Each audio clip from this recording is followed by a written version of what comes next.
વઘાર થઈ રહ્યો છે ભાઈ.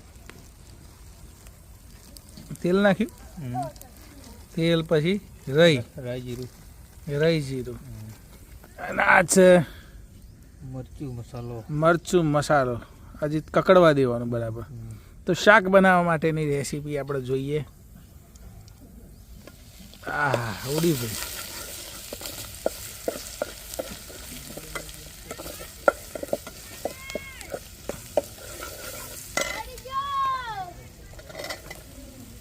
મસ્ત સુગંધ આવી.